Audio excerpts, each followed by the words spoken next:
The CBS Radio Mystery Theater presents...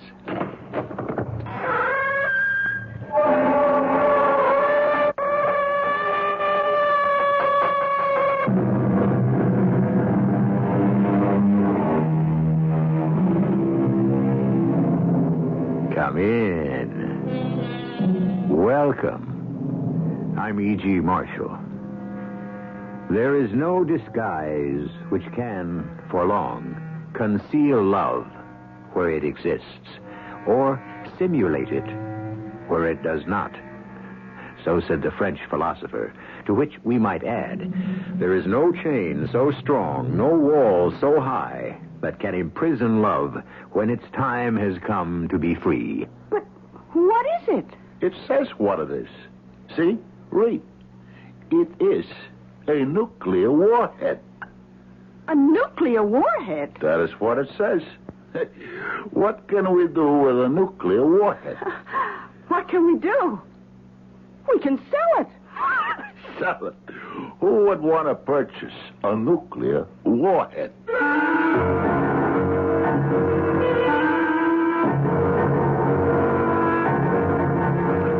Our mystery drama, A Drink with Dionysius, was written especially for the Mystery Theater by Sam Dan and stars Fred Gwynne. It is sponsored in part by Buick Motor Division and ARM, Allergy Relief Medicine. I'll be back shortly with Act One.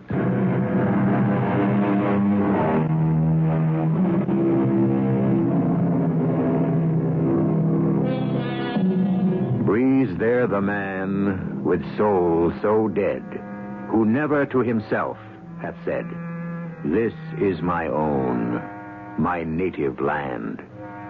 I'm not sure. These seem to be such cynical, skeptical times, so alien to honest sentiment, so impatient with the traditional values. But perhaps it's all a pose. Perhaps underneath, as the songwriter said, every heart beats true under red, white, and blue. Well, our mission today is to examine the heart of a most unlikely patriot, one Sprinkles Magoon. And his story shall be told by a man who is both his best friend and his worst enemy, Detective Sergeant Francis K. Flummer. I wouldn't say I was Sprinkles' best friend. And since Sprinkles himself was his own worst enemy, I'm going to fall short there, too. What you could say, without fear of favor, is that Sprinkles was a crook. And I'm a cop. So from time to time, we'd meet in the way of routine business. Hello there, Sprinkles. I do not believe we are acquainted. How you feeling? I don't know anything. What's doing? I have not heard anything. I have not seen anything. All right, Sprinkles. How are they treating you? Nobody has ever treated Sprinkles Magoon. He always pays his own way. And now, if you will be so kind as to excuse me, I cannot afford to be seen in public chattering with the police side. That is the German language for the cops. And so it will go. You knew Sprinkles was doing this and that, here and there, now and then. But he really wasn't bothering anybody too much. After a while, in the department, you learn that as far as certain things are concerned, it's best to live and let live, if you know what I mean. Well, anyhow, one night, I'm sitting at the desk, looking at the clock on the wall and the snow on the sidewalk, hoping that nobody's going to do anything bad to somebody till after midnight, at which time my relief will have to handle it, when the phone rings. Flummer? Flummer? Yeah, this is Sergeant Flummer. Sergeant, it is me. Who? Me. Who are you? This is Sprinkles. Sprinkles Magoon. Oh, Sprinkles. What's up? Hey, Sprinkles, you still there? Yes, I am present. It is just... It is just what? It is just... I am wondering. Wondering? About what? I am wondering if I am doing the right thing. In what connection? In this connection. Talking with the gendarmes. What? That is the French language word for the cops. Well, what do you want to talk about? Would you like to come up here? Why? Why? I believe I may have killed somebody. Sprinkles. Therefore, can you come right over? I'm on my way. I thank you. Hey, wait a minute. Where are you? Sprinkles? Yeah. Well, I guess that's Sprinkles. Yes? I believe I neglected to give you a vital piece of information. Yeah, Sprinkles, where are you? I am at 98 St. Regis Place. 98 St. Regis. Apartment 10B. Hey, Sprinkles, what's going on? It is big, Sergeant. Very big. Huge.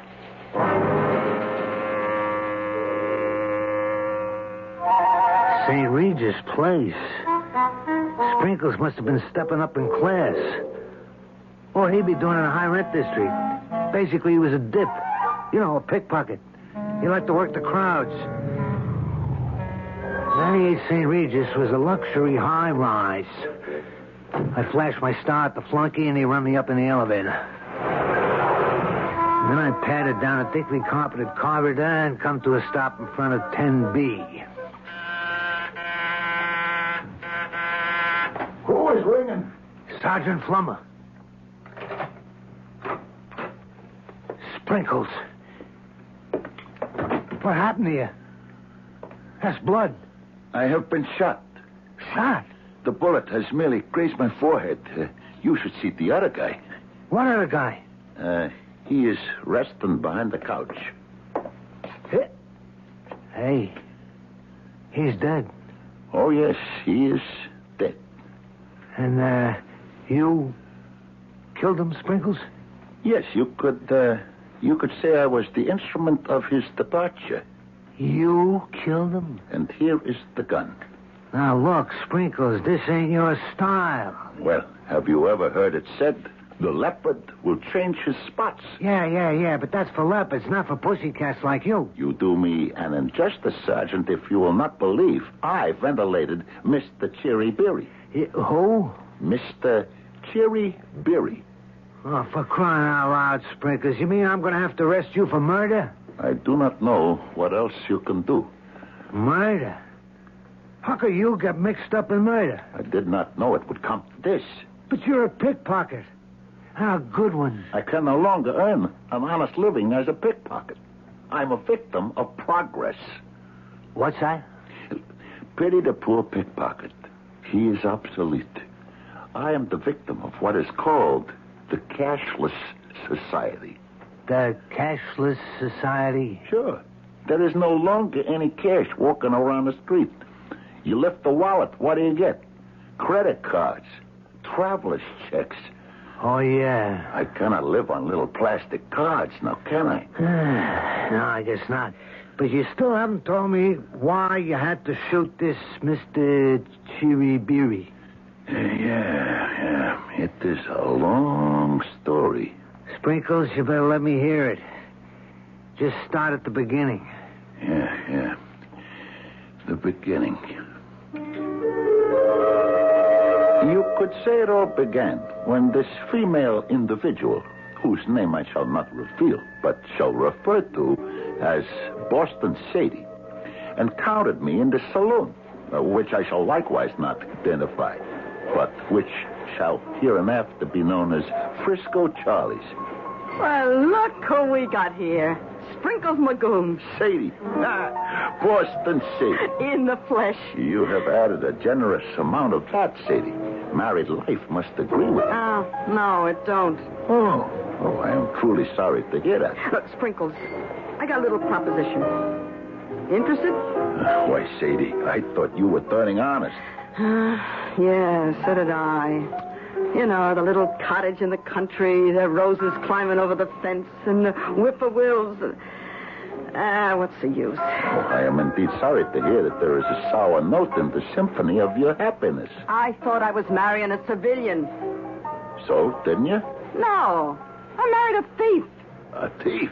I was under the impression that Elwood was an upright, legitimate member of society with a job. He's not an honest thief like you and me and the rest of us. He's the worst kind. The worst kind? He's a closet thief. Oh? He wants to steal, but he don't have the nerve. Oh, that is bad. Oh, I thought it'd be a new life for me. But on the wedding night, he said that he was... Sadie, are you sure you would like to discuss this intimate matter with me? He said, darling, I have a confession to make. Are you sure you want me to listen? He said, dearest, I want you to show me the ropes. He said that? Yeah, all my life, he said, I always wanted to be a crook, but I didn't know how. Please, my dearest, teach me. And did you? Oh, there when all my dreams are going straight. But when you love a guy... Oh, yeah, love. I said to him, Angel, you can't just go out and become a thief, especially at your age, 35. True. If you possess the calling, it shows itself in early life, like ballet dancers, violinists. Yeah, I said, what do you want to be? A safecracker, a pickpocket? You got to first become an apprentice. That is the truth. You got to work and study day and night. How I remember. But if that's what you want, I guess I can support us while you learn. And just where is he attending school? Oh, he don't want to quit his job. Oh, but How can I quit the job, he says. I got vacation, sick leave, hospitalization, and in 20 years I get a pension. Well, those are extremely powerful arguments. But he ain't happy. So, what is going to take place? Well, I figured out how he could get some action in the place where he works. Hey, good thinking. And just where is he employed? On an army base. Wait a minute. I do not understand. What is there to steal on an army base? Cannons? No, but you're close. Close. Pistols. Oh. Well, Oh, what do you say, Sprinkles? what do I say? I say, regretfully, no thank you. 45 caliber automatic. I am allergic to firearms. I am a peaceful citizen. Plenty of guys are in the market for a nice, new, shiny 45 caliber automatic. I just remembered I have this appointment. Oh, see? come on. You don't have no appointment. But I do, with a psychiatrist. Oh, Sprinkles. And maybe you'd better see one, too, also, if you believe you can steal guns from an army post. But I figured how to do it. Then permit me to wish you the very best of luck. But it needs you, Sprinkles. Me? It needs your fingers. My finger? Yeah. We know who carries the keys to the room where the guns are kept. I am sorry, Sadie. No, listen. There's nothing to it. I even talked it over with Mumbles Pennyfeather. Mumbles? You have no idea how anxious Mumbles is to get a hold of some of that hardware. But, Sadie, I do not... Mumbles said to me, we were sitting right at this table here. He said, you know who'd be right for a job like this? Sprinkles Magoon. Mumbles, so he's always had an exaggerated estimation of my talents. Sprinkles, your end, I guarantee, $5 grand. $5 I used to pick that up in a good week, Sadie. Look, it's waiting for us in a carton in that army storeroom. It's packed with 45 caliber pistols. How do we get it out of there? You don't worry about that. You just get the keys. What are you telling me, Sprinkles? You got yourself into a caper to knock off some pistols from the army? They do have a lot of them, Sergeant. You know, you would think with all those atom bombs and all, they would not require any more small firearms. However... Never mind that. Did you actually steal the guns? Yes. How? I don't know. I only know what I did. And what did you do? I stole the keys. The keys. Yes, no matter how carefully and closely guarded an object may be, there is always the key that opens the lock, that secures the door. Therefore, one must also carefully guard the key. It also follows that one must also carefully guard the person who has access to the key. And one must also carefully guard all those who... what you see where this goes? Somewhere there has to be a weak link. There is. And the chain snaps in Act 2.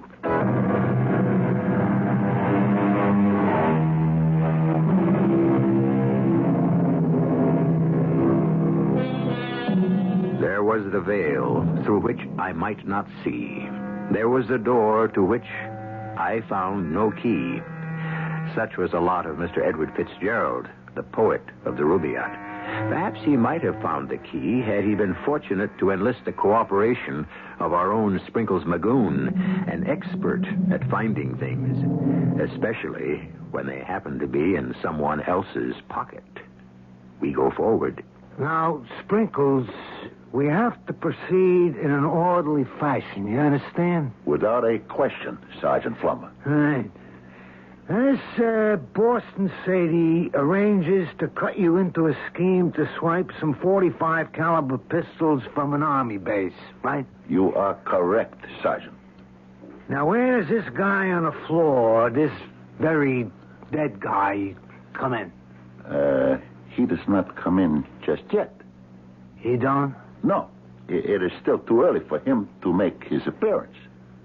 All right, Sprinkles, where are we? We are still in Frisco Charlie's Bar and Grill. I am still engaged in conversation with Boston Sadie, talking the pros and the cons, the alsos and the maybes. What you are saying to me is that all I have to do is get the key, right? Is that what you were saying? That's the whole grand opera. All you gotta do is get the key. And where does that key happen to be? In somebody's pocket. Namely? Lieutenant Melvin McBride, also known as Moonface. He had the key to the gun room. You got the picture down, Pat. You lift the key, you make a wax impression, then you slip the key back into Moonface's pocket. You follow this? I follow, but I do not know if I like where it is going. Oh, you're gonna love it. You'll see. Now, we'll get the box with the guns, bring it to you, and you make the delivery to Mumbles. Pick up the cash, and we're home. But they will know the guns are gone the next day. How will they know? What, don't they check up on his situation? Sure, but Thorleaf is the inventory clerk. And who may I ask is Thorleaf? My husband. Oh. Yeah. Now, do we spend the rest of the night chewing the fat, or do we say, green light, leave us go? And you said, let's go. Is that right, Sprinkles? I said, leave us go. And we went. Where? To a place that is named Big Burger. Big Burger? Yeah, this is where Lieutenant Moonface McBride takes on his lunch. Don't they have a mess hall on a base? Oh, indeed they do, but this lieutenant, see, he finds something wrong with it. Something wrong? Yeah, on the base they serve meals that are full of proteins and vitamins and all the good things that give a person rosy cheeks. Whereas at Big Burger, Lieutenant Moonface is able to consume 4 big burgers, 4 fries, 2 thick malts, an apple pie, and a cherry pie. Put chocolate ice cream on the cherry pie and vanilla on the apple. That's him. Now, the key, it's on a ring. You'll have to lift the whole thing. Just which key is it? It don't matter. Which? You mean you can swipe it off the ring? Please, which one is it? Well, it'll be the longest one. But you can't just lift one key from a closed ring. Please, why don't you go up and say a social hello to Lieutenant Moonface while I go to work, huh? Hello, Lieutenant McBride. How you doing, Miss Arbolea? Having your lunch, I see. Oh, it's merely a snack, as it were. A snack? Yeah, just keep body and soul together till... I'm sorry. I spilled that whole cup of coffee. And it is all over your nice, clean uniform. Here. Let me take this napkin and... No, it's all right. No. It is not all right. We must wipe away all of the... I'll have it clean. My burgers and fries are getting cold. I shall have you clean in no time at all. And my ice cream is getting warm. There. Oh, it all did get cold. Little sister, another order that works for this gentleman. Yeah, well, now, you, sir, are fighting for our country. You need all your strength. Yeah, you don't have to. Oh, but I do. I do have to. It's for our country. Come on now. Go ahead, Lieutenant. Eat up. Well, this is very nice of you. Yeah, it is because you uphold the flag. Well, actually, I just run the supply room. Well, they have got a flag in there, too, don't they? The flag. I remember. It was my favorite poem in school. Sprinkled with white for a cause that is right. Sprinkled with blue for hearts that are true. Sprinkled with red for those that have bled. The undying story of our own old glory. That's very noble sentiment. I would recite that poem so much they gave me a nickname, Sprinkles. Well, it has been a pleasure to serve you, Lieutenant. Enjoy your lunch.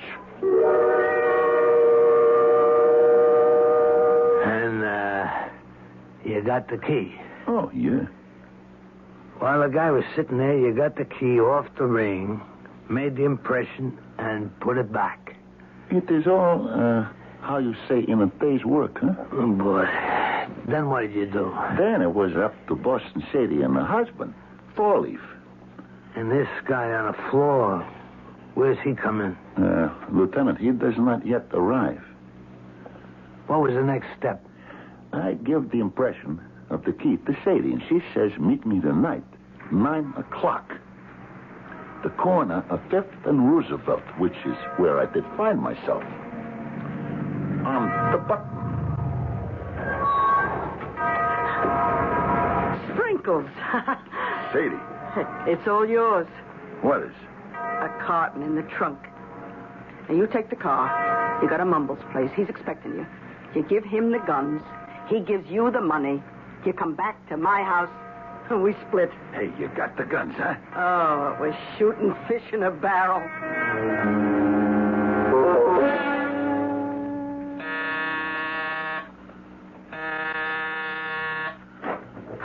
Yeah, who's you? Oh, sure, Sprinkles. Sure, thought you was never going to kill you. Oh, all right, come in. Here, leave me set this down. Mumbles, it must weigh a ton. Yeah. 50. That's what she said, 50. So you got 50 pieces of merchandise in there, huh? If Boston Sadie said 50, then 50 is the number. And now, so Mumbles, the cash, huh? The what? Oh, the cash, sure. But yeah. First we count the merchandise. We open up the box. It ain't I don't trust nobody. I mean, you get the idea. Oh, I understand your position. One time in Chicago, we just take this here crowbar and we... let me give you a hand, Mumbles. You know, I once done time in Seattle because I never thought we'd get her off. A little bit of faith is all you need, Mumbles. And now, come on, we remove this pattern. And here we should have 50 little beauties all lined up in a row. Yeah, they... Hey, what the... And now, Mumbles, if you will, the cash. Mumbles, why do you point that Roscoe at me? 50 little beauties, sure. You and Sadie. You think you can pull a fast one on old Mumbles? What is it that you are exactly talking about? You drop the box, take the cash, and old Mumbles here holds the bag, huh? What bag? Where are the pistols? The pistols are in a box. Where? 50 pistols. They should be in a box. You know, Mumbles here's going to bump you off. And then is he going to have a date with Sadie? Hey, Mumbles, listen, I did not mean any harm. I did not drop the box and run, huh? Did I not stay and help? I am as surprised as you are. It was a mistake, an honest mistake. Let us see, shall we, what is inside the box. There ain't no pistols. Well, leave us see. It's a big tube. This thing at the end, something's written down on it. Let me read what it says, huh? It says, Come on. What are you mumbling about? What does it say? It says, warhead, type Dionysius, nuclear. No, what? What did you say? I guess it is a Dionysius missile warhead. Sprinkles, get that thing out of here. A warhead? Out. Mumbles, do you comprehend the possibility? Your boys, Mumbles. Now they can walk into a bank. Instead of a pistol, they will use this genuine U.S. Dionysius nuclear warhead. Oh, out. But out. Mumbles, you have no imagination. Out. Wait, Sprinkles. That is the missile that's been reported missing. The very same, Lieutenant. Yeah, well, how did you... It seems Sadie's husband made him little mistake. He picked up the wrong carton. The FBI, the CIA, the whole alphabet's been hunting for this thing, Sprinkles. So I returned to Sadie's house. And when I informed Thorleif of what he had accomplished, he fainted. Thorleif, darling, speak to me. Oh, Sprinkles, what are we going to do about him? What are we going to do about him? What are we going to do about warhead-type Dionysius nuclear? We will not lose our heads. A nuclear missile warhead? It's only a small one. You mean it was just laying around where anybody could get at it? Oh, no. You have no idea the security. There are guards and computer time locks, and nobody could ever get this thing. Then how do we get it? All that security is up in the front. Around the back, there's a small door. And Sadie, you have broken the unwritten rule. You have worked with an amateur. What could I do? I'm in love. It meant so much to him.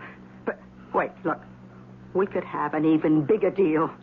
Yeah, it's a chance to make the biggest score of all time. And to what kind of score are you referring? We'll sell the warhead. Oh, yeah. You maybe know a fence who will purchase a nuclear warhead. Why, it'll be worth $1 million. No, Sadie. Leave me inform you as to our immediate course of action. Wait, Sprinkles. We shall take the warhead back to the Army base and leave it on the doorstep like it was a newborn baby. Look, Sprinkles, you gotta listen to me. Did I not already listen to you? Were you not going to steal 50 pistols for us to... This time we're gonna make a fortune. I do not think so. We are gonna sell this warhead. And I know who would want to buy it.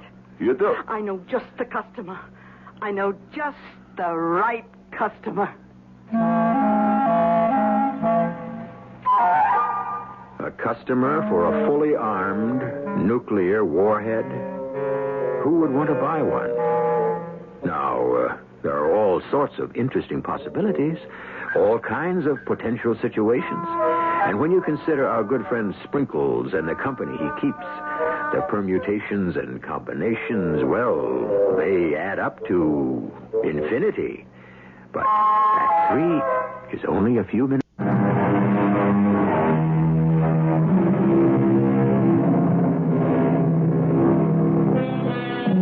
There is no substitute for hard work, said Mr. Thomas Alva Edison. And of course he was right. Those who choose to chase easy money soon find themselves working harder and harder to catch it. And somehow it just keeps eluding the grasp. As Mr. Sprinkles Magoon, our protagonist, has discovered. I know who'll buy a missile. Who?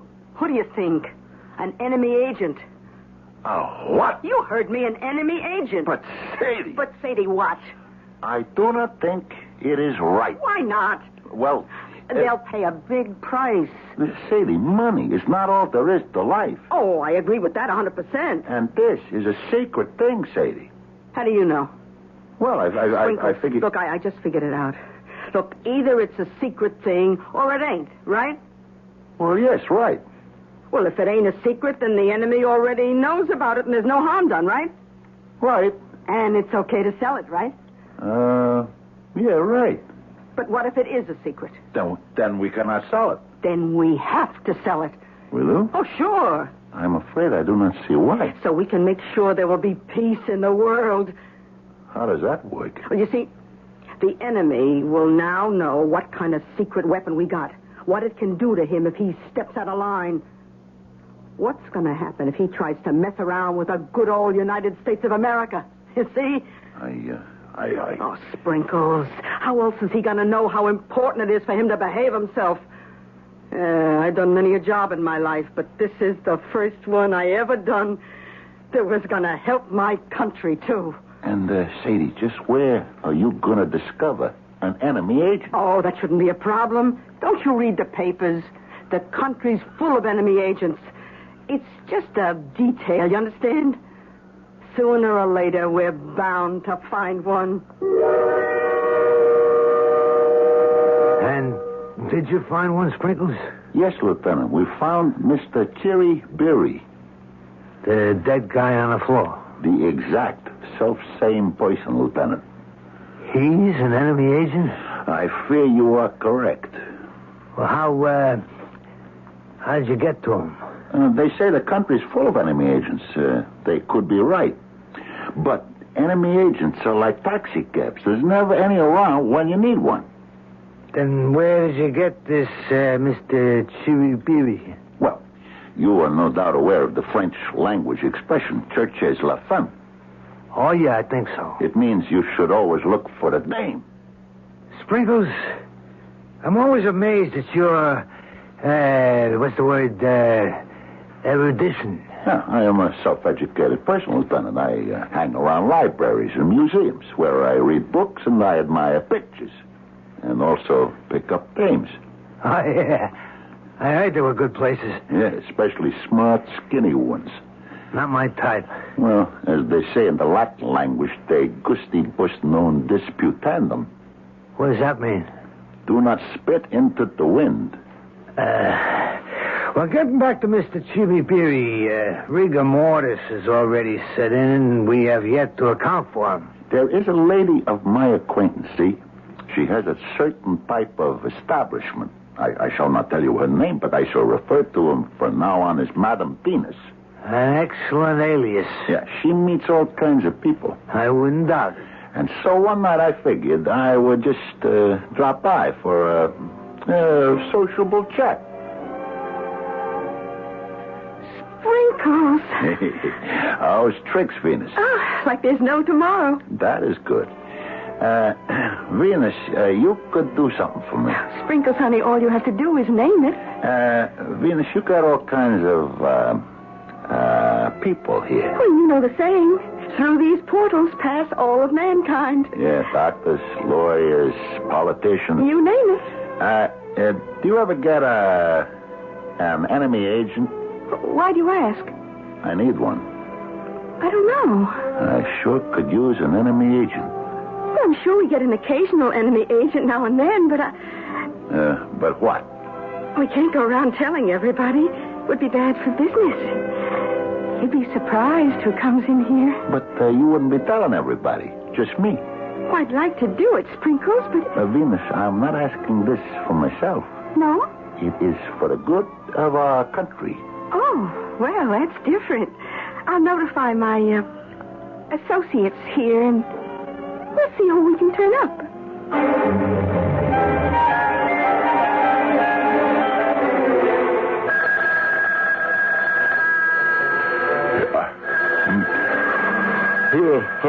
What? No.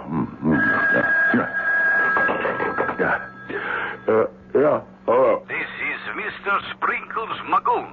Oh. This is Sprinkles Magoon, yes.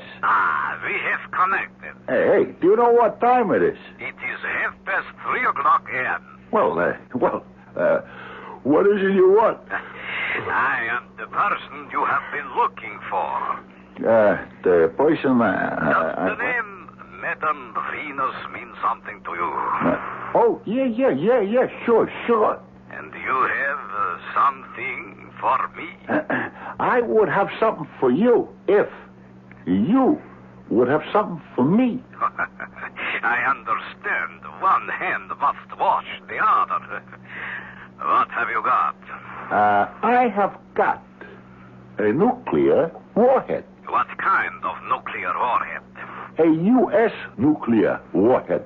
Is that not sufficient? No, we have so many. Tell me what one you have, and I shall see if it is worth my time and trouble. The one I have is called the Dionysius. The Dionysius? Are you sure? That's how it's labeled. Now, how much you going to pay for it, huh? How much? Wait. Wait for what? Wait till I consult my price list. Let me see. Here. Dionysius, $10,000. $10,000? Is that all? But you are free, of course, to try somewhere else. But you will find that we pay top price. But it is worth... It should be worth a lot more than that. My friend, this is not a seller's market. I am not sure. Mr. Sprinkles, bring here the merchandise. We will have a glass of wine. We will talk, and we will see. Okay. 98 St. Regis Place, apartment 10B.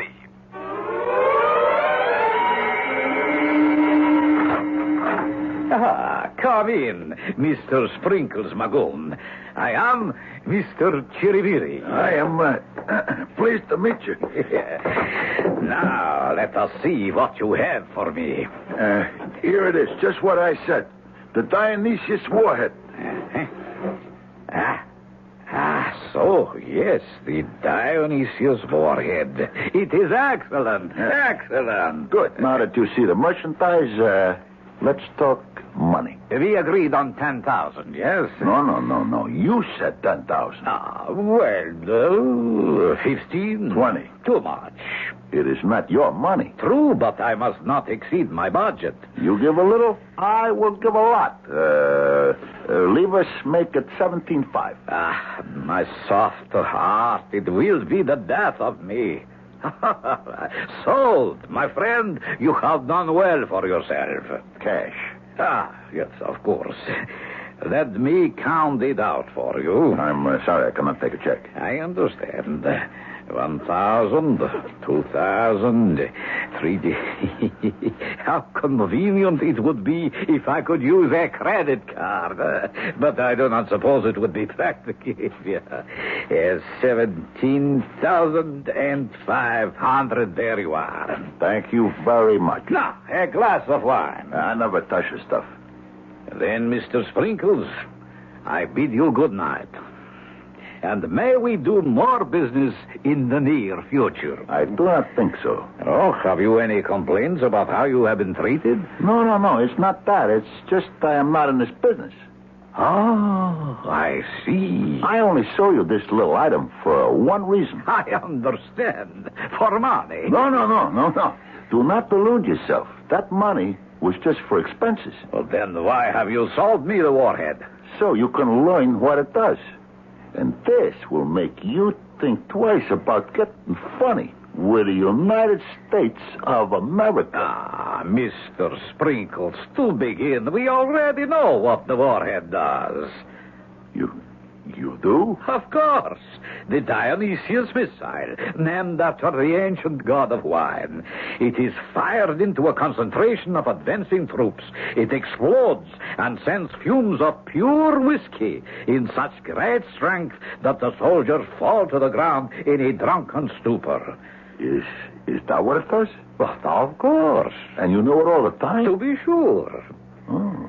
And this will help us to conquer your decadent democracy. Not just hold on. Yes, we shall bring you true freedom, full liberty, complete justice. Wait a minute. And anyone who does not like it, we shall put him against the wall. Rat-a-tat-a-tat-a-tat-tat. That is how to deal with all the enemies of the people. Do you agree? Hold on, Mr. And we shall tear down that flag. What flag? The flag of oppression, the American flag. Oh, no. You will not. It shall never again fly and pollute the breeze. You cannot talk that way about Old Glory. The deal is off. You are beginning to talk like an enemy of the people. Here's your money. Oh, no. Oh, yes. And I am taking back that missile. You fool, stand back. That little heater does not scare me, Do not take one more step. I said the deal is off. I have warned you. Hey, let go. Mr. Cherryberry.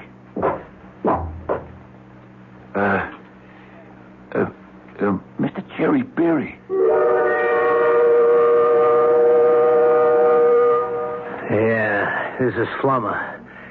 I'm at 98 St. Regis, apartment 10B. I got one dead body, one Dionysius nuclear warhead. I got one prime suspect. You better call the FBI, the CIA, and anybody else who wants a piece of it. And that is my story, Sergeant Flummer. Yeah. Sprinkles, I have to arrest you for the murder of Mr. Chibibiri. And I will have to inform you that as of now, anything you say could be used against you. Thank you, Sergeant. Sprinkles, how did that poem go again? Sprinkled with white, for a cause that is right. Sprinkled with blue for hearts that are true. What's this? You never read about the murder? You never read about Sprinkles and a missing warhead? I'll tell you what happened. The big wheels decided to hush it up. And then somebody figures maybe Sprinkles isn't a dip, but is a member of one of the security outfits and don't want to blow his cover. Anyhow, Sprinkles is out on the streets, alive and well, and either lifting wallets or trapping foreign agents. Take your pick.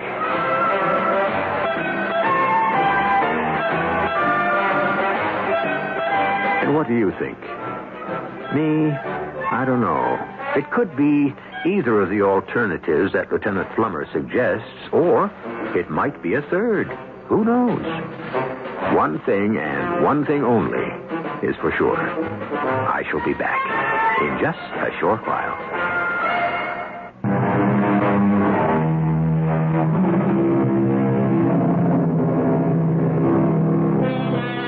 I suppose it began way back in Exodus, where it is written, spies were sent to spy out the land. And we've had spies ever since. Spying, as you know, is supposed to be a serious business, and therefore, that is really what's funny about it. Our cast included Fred Gwynne, Robert Dryden, Bryna Raeburn, and Ian Martin. The entire production was under the direction of Hyman Brown. And now, a preview of our next tale. You collect pictures of old homes, don't you, Ben? Yeah. I like them. They give me a sense of... continuity? Yeah, and stability. Yeah, here we are. Oh, wow, it's beautiful. That's a beautiful house. Yep, that's a pretty good engraving. All it lacks is a figure in the foreground to give it a focal point. Well, there is a figure in the foreground. No, wrong. Oh, there is, really. Take a look. Oh, but both Diane and I Let me see. There. You see? Next to the path. The figure of a man on his hands and knees crawling towards the house. I swear. I swear, too. When you showed me the engraving, Ted, there was no figure. Well, maybe you just glanced at it. No. We looked at it under the light. There was nothing in the foreground. Well, there is now. A man furtively crawling across the lawn toward the porch. Radio Mystery Theater was sponsored in part by ARM, Allergy Relief Medicine, and Buick Motor Division. This is E.G. Marshall inviting you to return to our Mystery Theater for another adventure in the macabre. Until next time, pleasant dreams.